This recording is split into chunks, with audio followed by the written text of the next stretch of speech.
My name is Suzanne. I live in Edgware with my husband and 2 children. My son has cerebral palsy and lots of special needs as a result.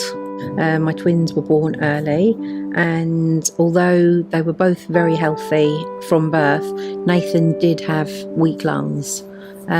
So he had to have intervention via tracheostomy, so he was ventilated for a time, and he also needed a naso-gastric tube for feeding, as did my daughter for a little while, and they were in hospital. They were both in hospital, and my son stayed for an awful lot longer than my daughter.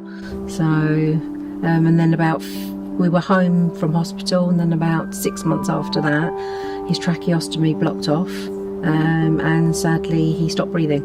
So, and as a result we have a severe brain injury, so which is the result, cerebral palsy and everything that goes with that, liquids and fluids and food, and so we got it all through the NG tube, which comes with its own challenges. You have to be careful, make sure it's in the right place, and you have to test it every time you use it, because when you move a child or when they run around or whatever, it can move from the stomach or wherever it's supposed to be. So I think you can get a J tube as well, which goes a bit further down, so that's a bit more complicated, I understand. But this, the NG tube, you just put it through the nose, and it goes down through the back of the throat and into the stomach, and you just feed somebody that way.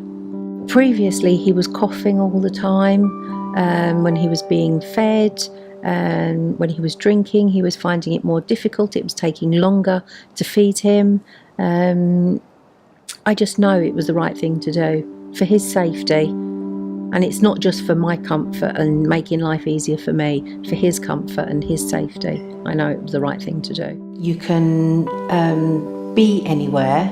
You can take the feeding pump with you again anywhere, or if you don't even have the pump, if you just have a syringe, you can actually just hold the syringe up and gravity will just take the milk through as well.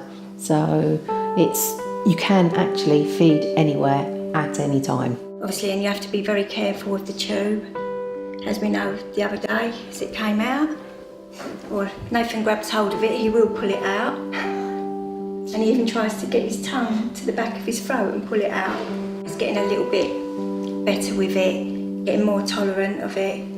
He's much more comfortable.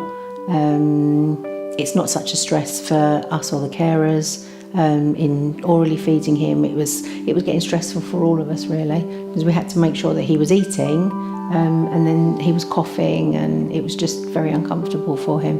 Whereas now we don't have that worry at all. He's getting all the nutrition he needs, and it's just done through the tube. It's so much easier for everyone all round, really. He's on the waiting list at the moment to have a PEG operation. Purely because it's just, the NG tube is not as pretty as a PEG could be, because that's hidden.